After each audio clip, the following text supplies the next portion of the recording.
Welcome to the Rooted Lounge, where we break down the 3 core relationships that shape everything about your life as a mom: your relationship with yourself, your partner, and your kids. We're Monica and Michelle, therapists turned mom coaches, and we know firsthand that motherhood isn't just diapers and to-do lists. It's an identity shift that touches every part of who you are. This ain't your mama's motherhood. Here, we mix real mom talk, a little humor, and a lot of truth to help you feel more grounded, connected, and fully alive in your life as a mom. So grab your coffee, hide in the bathroom if you have to, and let's get into today's conversation. Hey everyone, welcome to the Rooted Lounge. So Michelle and I are here today to talk a little bit about survival mode. So, you know that feeling when you're just trying to make it to bedtime?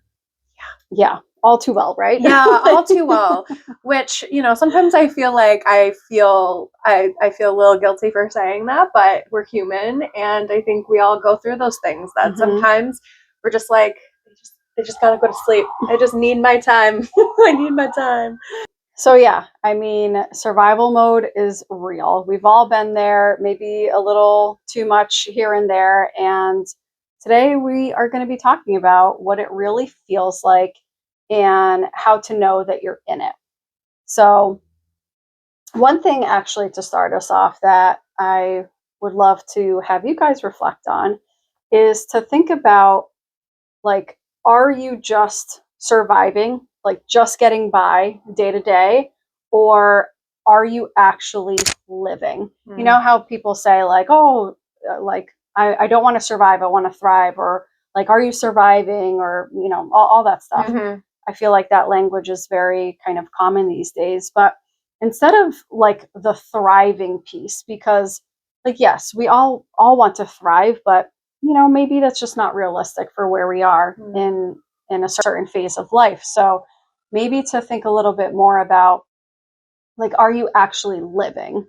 Because there's even a difference from surviving to living and then thriving. Thriving is like a whole other level.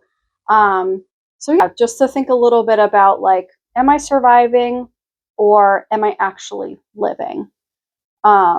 So I think what this takes us to is what survival mode really feels like, because I think we can find a lot of different commonalities between people, but people might experience different things. So maybe we can talk a little bit about, I don't know, I guess maybe what we've seen, what we've heard from people, what we've experienced. Yeah, so, for sure. What do you think are some things that pop out to you? So I think for me, the 2 things that come to mind, and then we can kind of like elaborate, but for me, when I like recognize that I'm in survival mode, I am constantly exhausted.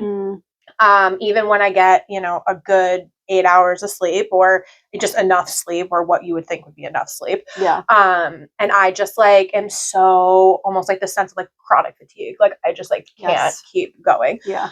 So that's the first one for me.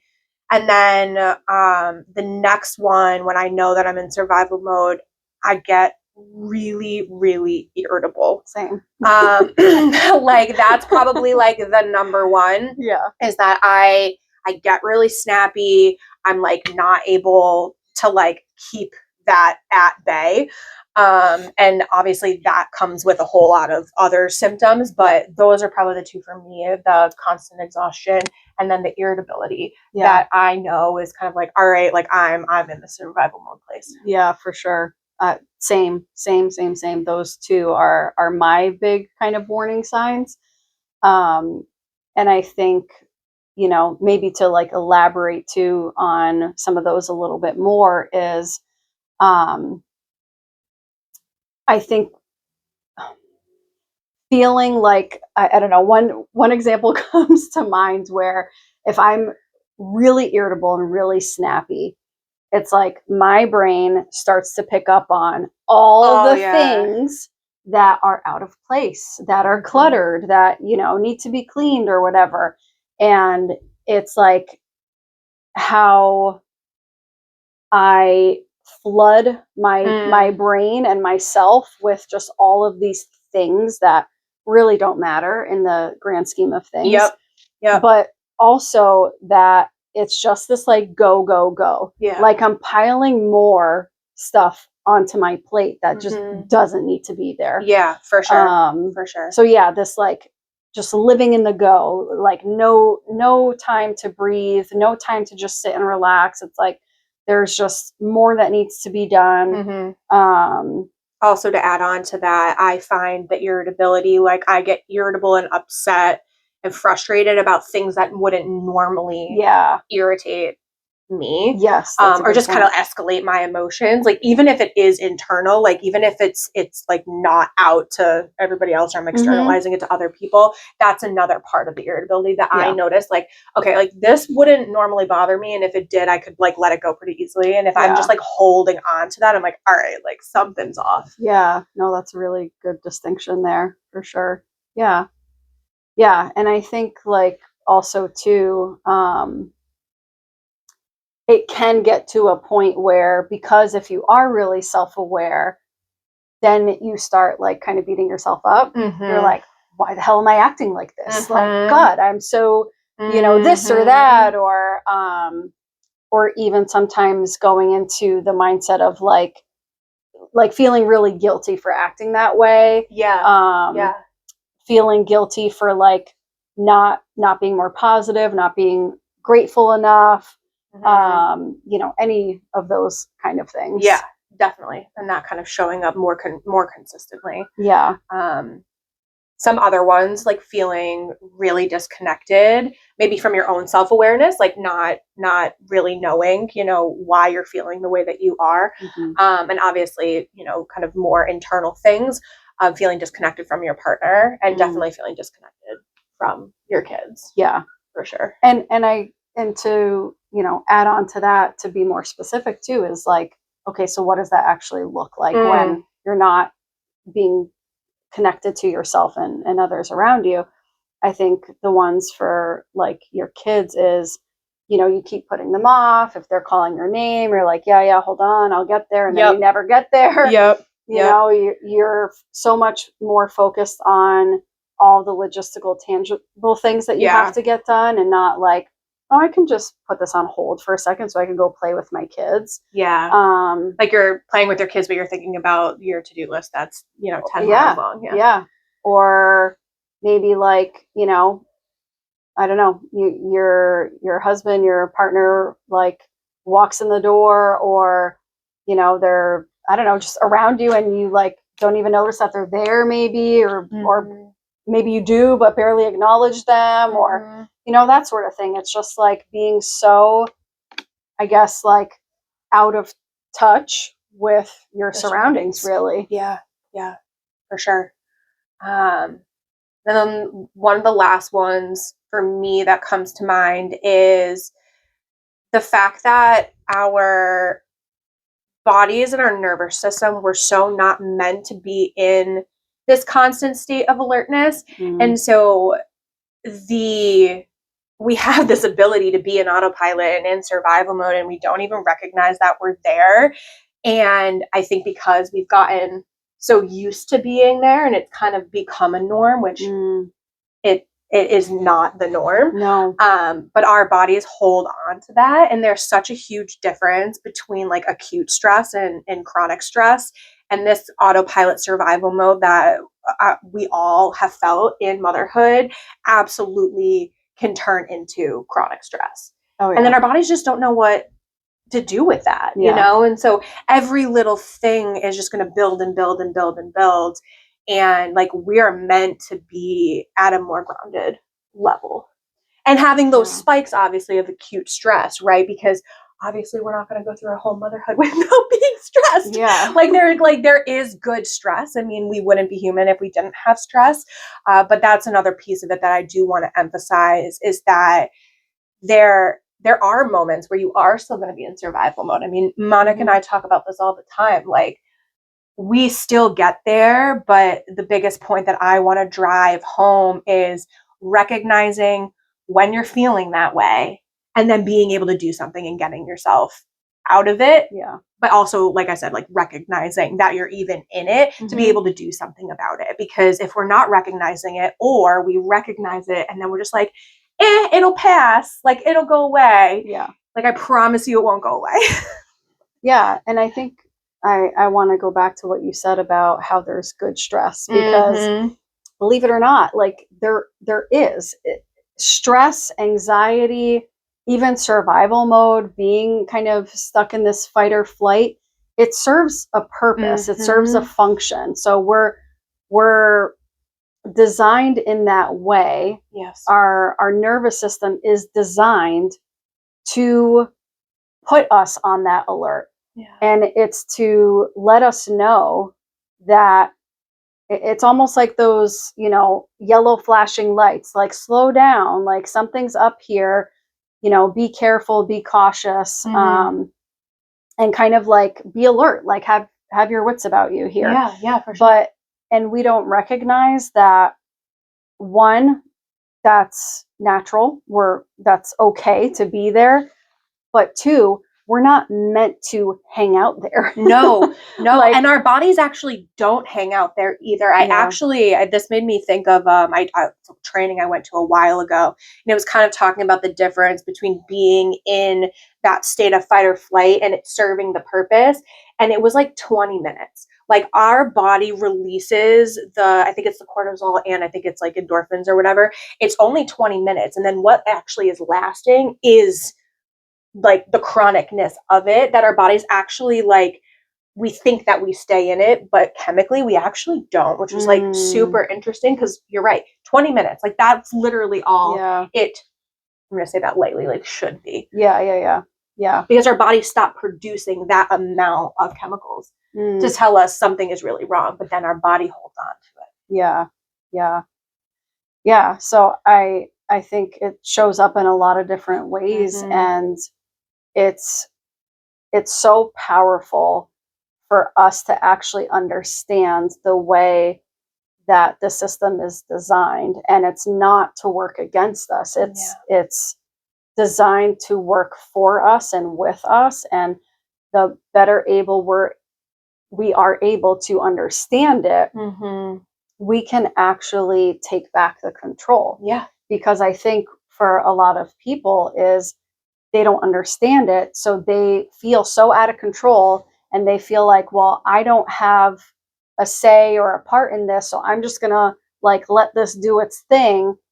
But the reality is we can actually like intervene and take that kind of control back. Yes, absolutely. So because by that point, now we're making decisions. And I always like to share this a lot with my clients too, the difference of like when you're in fight or flight, like you're in your reptile brain. And then when you're making choices, making decisions, and you're like putting in that work, like that all comes from your frontal lobe. Like our hindbrain is all instinctual. Our frontal lobe is not. So it's like, how do we obviously the two are connected, but how do we connect it more so that we're able to do exactly what you just said to do? Right, exactly. Yeah.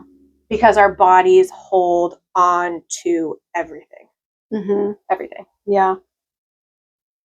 So I think to just, I guess, really drive this point home about like, how do you know you're in survival mode? Yeah, like real life examples. Yeah. Especially for moms, because I feel like it's really, really easy to slip into survival mode, because there's so much going on. There's so much like external stimulus happening that it's hard to just kind of maintain your attention and focus on like one thing at a time. You're being pulled in so many different directions. And so it is really hard to like just anchor yourself, but once you start really paying attention to like what's going on, how you're moving through your day, you start to notice that so you start to notice, but also you can actually point to things differently, like understand them differently. So like, for instance, I think of a very big thing is where moms talk a lot about their difficulty with focus and concentrating, and how they just chalk it up to, oh, mom brain, which, like, yes, it's a real thing because our brains literally change, Yes. after we have a baby. But there's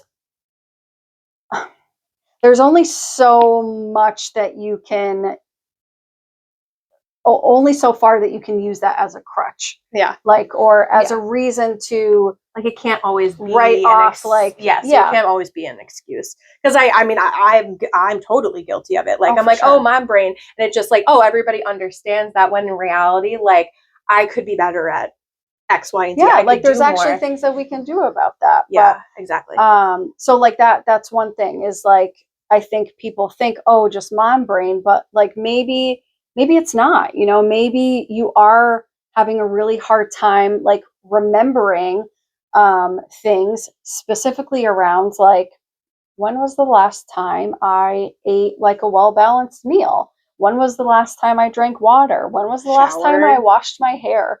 When was the last time I did something for me and did something, like, really fun, that's a big sign of survival mode, when you can't even remember these, like, basic self-care things. Yeah, like your basic needs. Yeah. Yeah. I mean, eating is another big one, right? Like, yeah. Like, when was the last time I ate, like, a nourishing meal? Yeah. Instead of just, like, grazing on your kids' snacks. Yeah. You know what I mean? Like, when did I actually make myself something, that's sustainable, for sure. Another one that comes to mind for me, and this is something that happens to me personally, is that every decision feels extremely heavy and reactive. That, like, I get such decision fatigue when I'm in active survival mode, to the point where, like, I'll have to look at my husband and be like, I literally can't even make the decision of, like, what we're having for dinner, or, like, to even think about who needs to go where at what time. Like, I'm just like, nope. Like, I'm so done. Which also, I think, kind of goes back to why the constant exhaustion also happens too, right? Where it's like, I got 8 hours of sleep, but now I have this decision fatigue. It feels the same in our body, right? Like, my body isn't necessarily craving sleep, but I'm exhausted because I've been making 6,000 decisions all day long.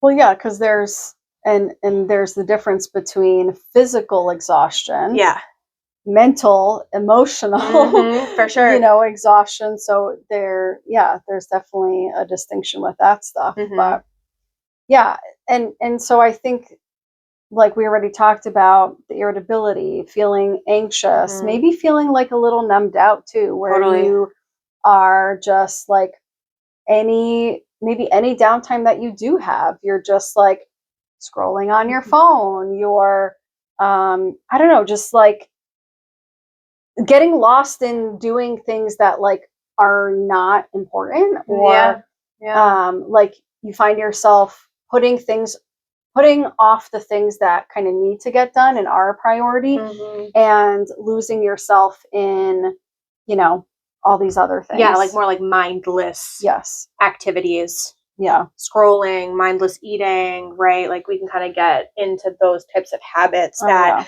we think are regulating our nervous system, but they're actually not. And obviously, scrolling is probably the number one thing that I hear. Like, I just want to, numb out at night. I don't need to make any more decisions. The kids are in bed, and, you're on your phone for an hour. And what, is your partner sitting right next to you? Are you not watching the TV? Are you, like, completely disconnected? Right. So even though you think that it may be helping you, in reality, it's not. Yeah. Yeah. Yeah. And it makes sense, right? Like, if you're feeling so tired, so drained, I mean, it's like your body, maybe your mind, is being pulled away, like, to escape, right? Yeah. Or to withdraw. Yeah.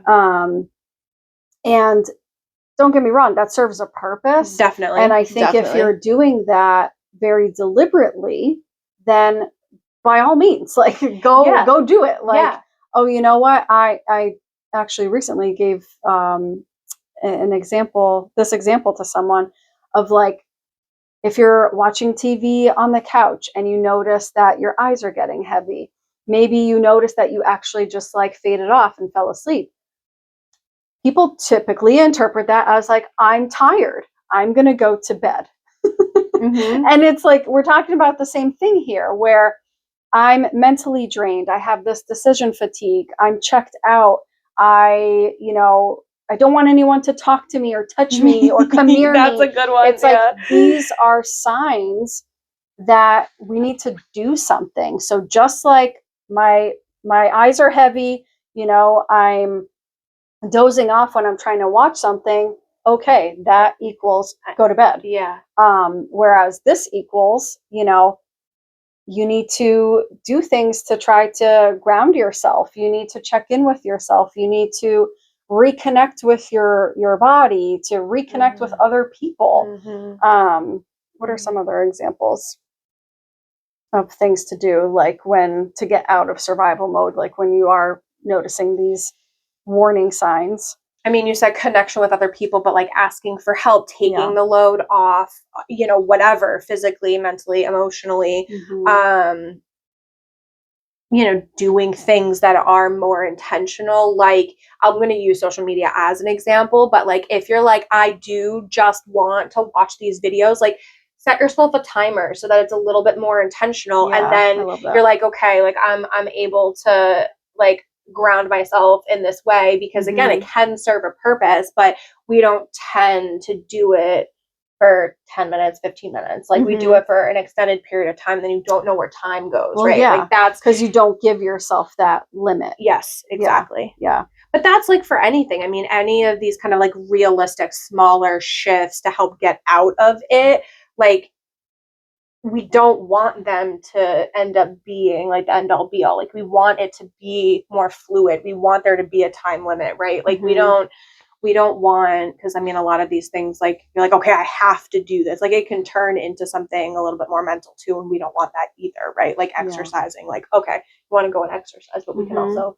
over exercise. We can over scroll. We can overeat. Overdo anything. We can overdo anything, So it's just like that intentional piece to it of like, I'm going to do this for this amount of time, and allow yourself to be in that moment presently.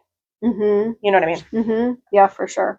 Yeah, and I think just to add to that is, like you're saying, it's these very small, realistic habits that you can make and implement into your life. And I think a lot of times people feel stuck in survival mode, or just kind of living with this low energy and this exhaustion, because they tell themselves, well, I don't have time to, take an hour out of my day to go to the gym, or to take an hour out of my day to do whatever, like for themselves, with their partner, with their kids. But you don't need an hour. Like it's not this all or nothing thing. Like you can tack on, a couple extra minutes in the shower where you're just like letting the water, run on you. You are just taking like an extra couple breaths, like before you, I don't know, step into the meeting room, or and kind of like adding on to that, right? Like I talk a lot about tolerance, and so right now you don't have an hour, and maybe you want to build up to an hour. Maybe that is the goal, right? But right now you can only see yourself giving 3 minutes, and honestly that 3 minutes might be extremely uncomfortable for you, right? Because we're doing something that's totally different. And so I like to talk about kind of building that up to where you ultimately want it to be, because those 3 minutes extra in the shower, you might get out and be like, well, that didn't work, or that wasn't enough. And the first, second, third, fourth, fifth time you do it, it might feel the same. But if you do it over and over, and you are consistent, and you build that tolerance, you're going to end up going to, I don't know, like you're going to end up going to a yoga class or an exercise class, or, doing intentional breathing for longer than that, and be like, okay, wow, like I'm recentered. I don't necessarily feel like I'm in the survival mode anymore. Well, and I think in like the absolute key in all of this is the intention that you put behind it. Because if you're just doing it to do it, you're not going to get out of it what you're hoping to get out of it, because it's not just a box you can check off. Like, if you're really trying to incorporate these small, realistic shifts in your life, you have to want it to actually make a difference for you. Yeah. And feel it too, right? Like, not because when we are just doing, we're still in autopilot. Yeah. If you think it's another checklist box, you're already in autopilot. Right. So you're already in survival mode. Exactly. And it's not just about doing. Like, no. That's the exact opposite of what we're saying here, is that it's not about doing more. It's just about being. So when you are allowing yourself to just be, those couple extra minutes in the shower, the 5 seconds that it takes for you to, I don't know, hug your kids a little bit longer, or take the long way home from work. Yeah, like anything. It can really, like, the possibilities are really, really endless. Yeah. And I think too is like, this is part of the issue, is that when people do recognize that they are in survival mode, they're like, well, what can I do? How can I get myself out of this? That has to be this huge action, like going either a huge action, or just the fact that it's an action, like it's a doing. But it's not about a doing. It's about a being. And also, like, it's not about, you can't think your way out of this. This isn't, it's like not a mindset. I mean, there is mindset associated with it, but you can't just mindset your way out of it. Like, there's more work involved in that. And again, when we kind of use the like to-dos and work, you know what I mean? Like, it's the way in which we do it. That doesn't need to be this big. It can be this big, because we do talk about doing the work, but doing doesn't have to mean something like really large or intense or time consuming or. Well, that's the thing, is that it doesn't have to be time consuming. It doesn't have to be these grand gestures. No. Like, it is actually very, very simple to find time. I should rephrase that, to create the time. To make this a part of your, daily routines and your daily habits. It not causes, that's not the word I'm looking for. It pushes you to slow down. Really. So like when you're saying a good state of being, what we were really saying is we want you to slow down. And do things more intentionally, because survival mode is not slow. It's fast, it's chaotic, it's messy,